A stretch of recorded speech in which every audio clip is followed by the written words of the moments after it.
Both of you are saying you won the election. No. Elijah took up and saying you won the election. You two are saying you won the election. No problem. That is why we want to check the process. It is not the process that will say who actually, rightly, received the highest number of rightful votes cast in the said election. Because what is important is who received the highest number of rightful votes cast in the election and who has the spread. So if we do the right things, you can't even hate Peter Obi. The man is too accurate, too correct, too precise, too concise. See him now. Why was there direct access from the polling unit to the server for the House of Rep and Senate elections? Waiting can't stop the presidential election from not connecting. Peter Obi don't talk. He has asked the question. Because that is why you are seeing all this noise or say, oh, House of Rep and Senate members of Labour Party won. Why you not accept the presidential? Because it was an orchestrated plan by INEC to ensure that the presidential results were not collated through the beavers. So they stop them, they have the server. No wahala. And Peter Obi has also explained the reason why obedient movement may decide to support whoever they like. And then why him as a Labour Party member, we stand with the Labour Party, as it were. There's no division. Many people, they did the obedient movement. Well, naturally not. I know people that are not, that APC, PDP, that supported Peter Obi as president. They will go back to their state and support anybody that they want to support as governor. Again, the issue of Lagos is that when they make Peter Obi interested for Lagos go by elections, all of them did this video you want to watch. I want you to watch this video, share this video. It is a direct indication of what is going to happen in Lagos in the next couple of days. Peter Obi is ready to ensure that slavery where Tinubu and his men don't keep Lagos for years, it will end this week. We are breaking that chains. We are breaking that bondage. That link will link allows her to Bodilo with the cotton this week. Oh yeah, watch this video, share this video. Let this video be a testament of the anger that you have with the process that say INEC, we are not happy, and they must do the right thing. They must do the right thing this coming election, coming days. Right? Share this video, make your opinion count, make your comments in the comment section, and then like this video so that Facebook will show other people this video. And I beg, as you watch this video, make your comment, make your opinion count, then add your voice to this nonsense that is happening and ensure that your voice is heard when I do well. Let me tell you, in Enugu, let me start with the issue of Enugu. The issue of Enugu is because the Aisha Yusuf tweeted in support of Frank Mweke. Let me clarify to you now. The obedient movement are not necessarily Labour members. You have to know that. There's so many people in the obedient movement who have nothing to do with Labour Party. There's so many groups within that. There's so many people. Someone like Aisha Yusuf is not a member of Labour Party. And it says so. And however, we even have what we call the big tent, which is where everybody is gathered. I have people who are supporting me today as a presidential candidate who have nothing to do with Labour Party. People like Atedo Peter Side, for example. And I have many people of that said they believe that I can do this job. And I'm sure there's so many of them in their rise who are not members of Labour Party, but they believe in what I'm doing. So they have right to also choose who they want to support. Based on what I said, it's a choice. But as a Labour Party, which I'm a member, and again the party is far more supreme than any individual. I'm just a member of Labour Party. Labour Party have chosen through this process that is verifiable and straightforward, Chijioke Edonga is our candidate. And that I stand with, because I'm a member of Labour Party. The obedient members of obedient family have their own choices. I can't question them. So that's the difference. So let's do.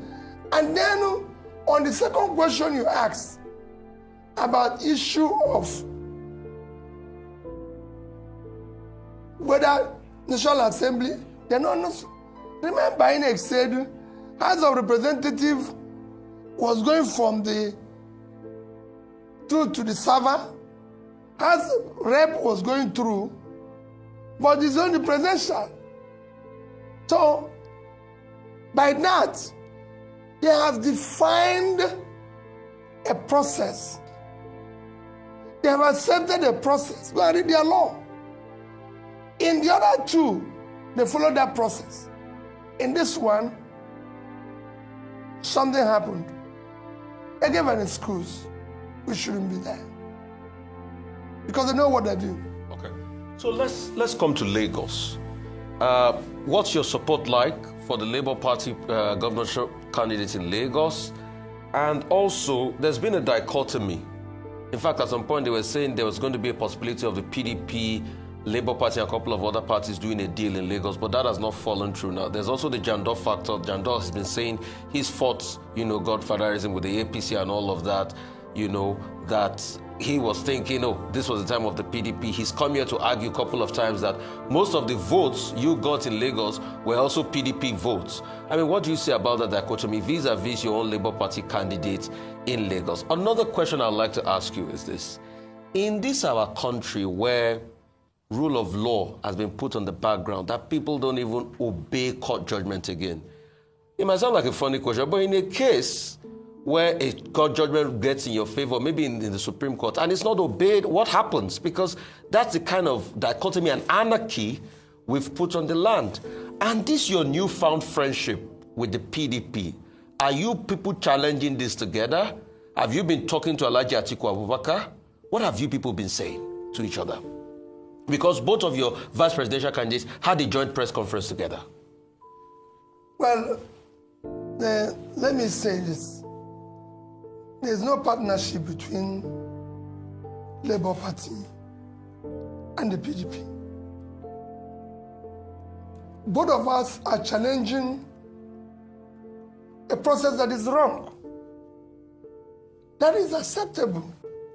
The process is wrong, and we're challenging it because we're all participants. It's like there's several people are involved in a competition, and it goes wrong, and they come together and say, it happened. There's so many court challenges all over the world where maybe if you see the abroad where somebody have raped one woman, he went to court, several others who were raped by the same man comes out. They're not acting jointly, but because they have been a victim of the same man. But both of you are saying you won the election. No. Alhaji Atiku Abubakar is saying you won the election. You two are saying you won the election. No problem. That is why we want to check the process. It is not the process that will say who actually rightly received the highest number of rightful votes cast in the said election. Because what is important is who received the highest number of rightful votes cast in the election and who has the spread. So if we do the right things, this is what we are claiming now is because of the confusion that was deliberately created by INEC. If they had done the right things, we won't be here. Nobody will be arguing. Like I said, I have my respect for Atiku. My respect for him remains as long as I live. He's a respected elder brother. You've been speaking to him? Of course. As regards this election? No, not as regards the election, but any other issue. We have always remained close. He's my respected elder brother. On issue of Nigeria, we are two different candidates. I'm committed to a new Nigeria, committed to doing things different. And my commitment is total.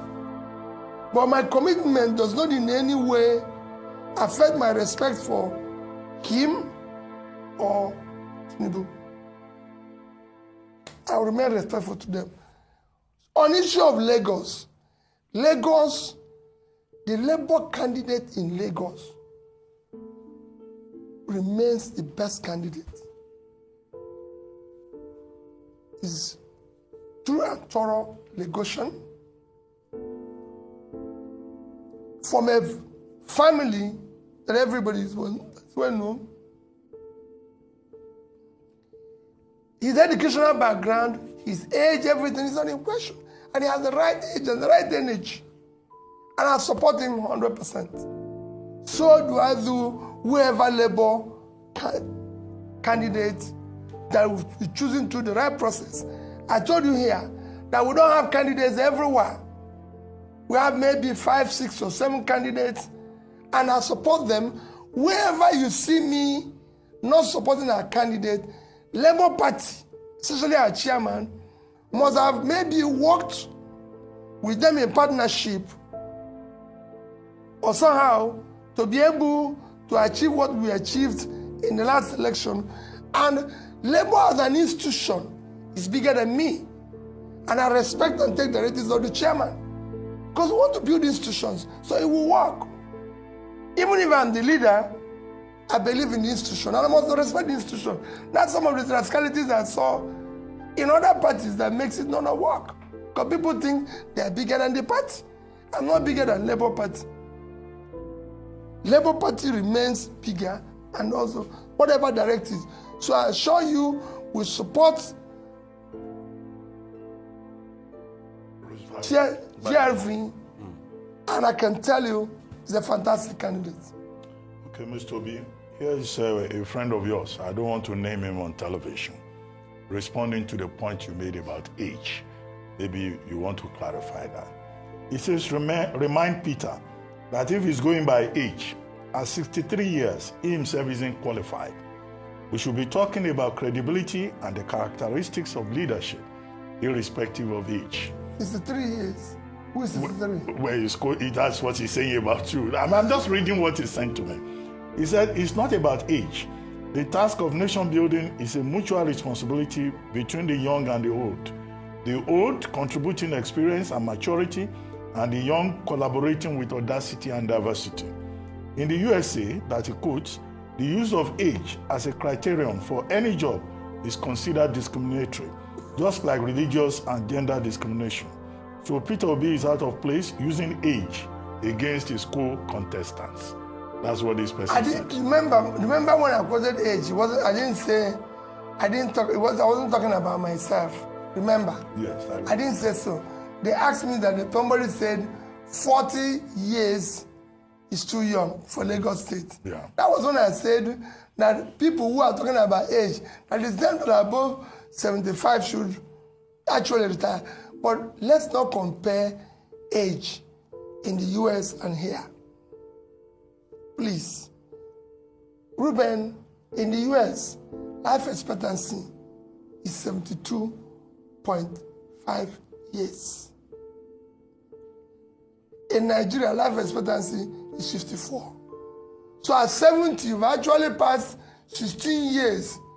Your life expectancy. Already an expired product. Yes, we should have gone. So, and some of these people who are saying this have contributed why people are dying, where we have high infant mortality. So let's not compare the two. It's not the same society. Life expectancy, somebody who is 80 in America is different from somebody who is 80 here. So you cannot compare the two of them. I'm not going to go into life expectancy, but I assure you, and two, I'm not 63 years old, Ruben, as maybe right, maybe wrong. My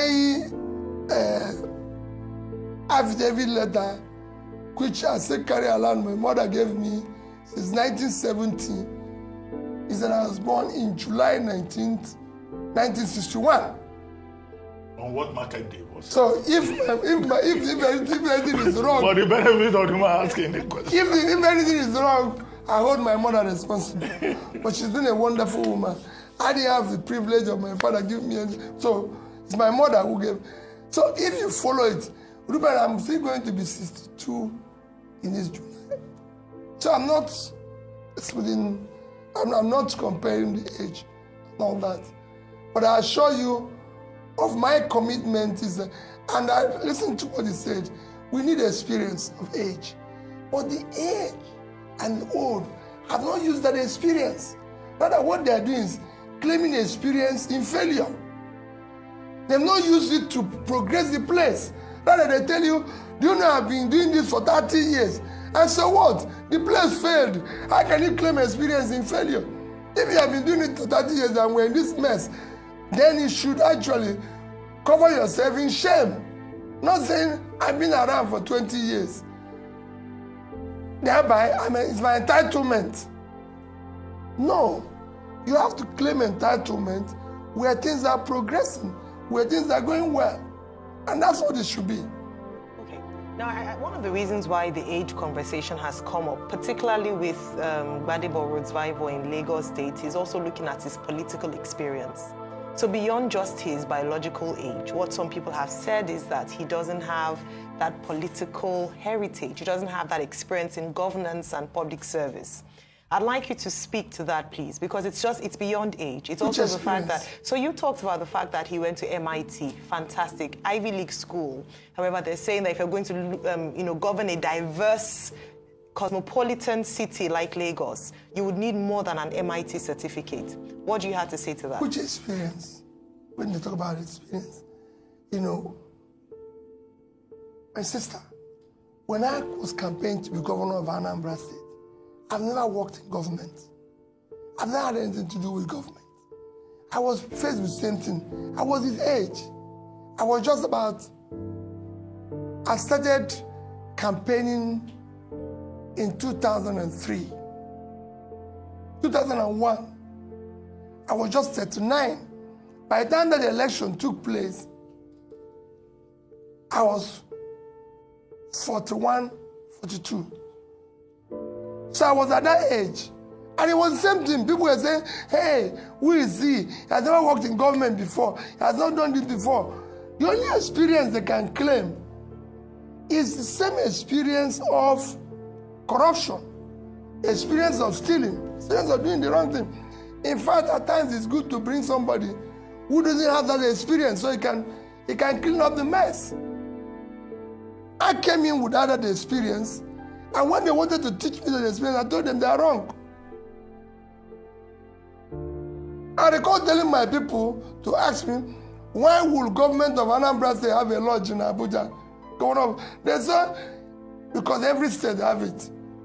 I said, well, we can't. The governor doesn't live in Abuja, so shut it down. Why would this one happen?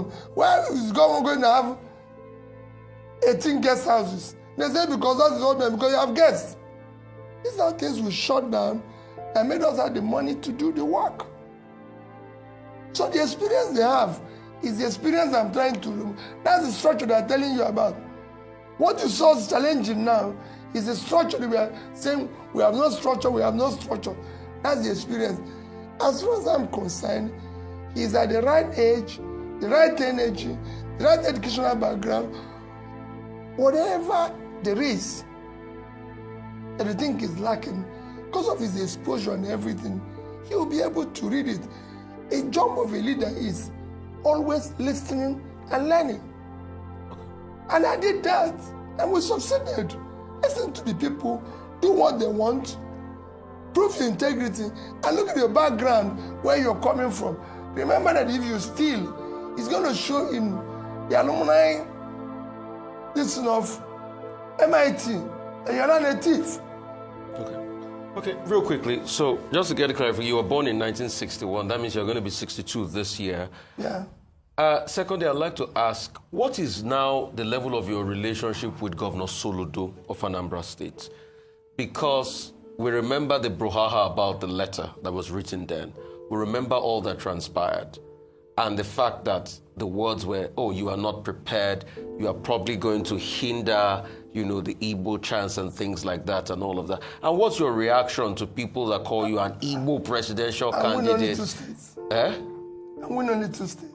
You said you win only 2 states. Yes, but you've won more than 2 states today and you're challenging further. So what's your reaction to all the things Governor Soludo said? And what would you like to say to Governor Soludo now if he's watching with all of this that has happened? First is that Governor Soludo remains, number 1, my respected elder brother. Always. He's my governor, so I respect him as my governor. And I always remember in prayers that he governed the state very well, because at the end of the day, I live in Onitsha. If anything goes wrong, it affects me directly. So I always remember him in my prayers, and I always wish him well. We never had any agreement. His political understanding or his stand does not in any way affect me we're family and we remain family.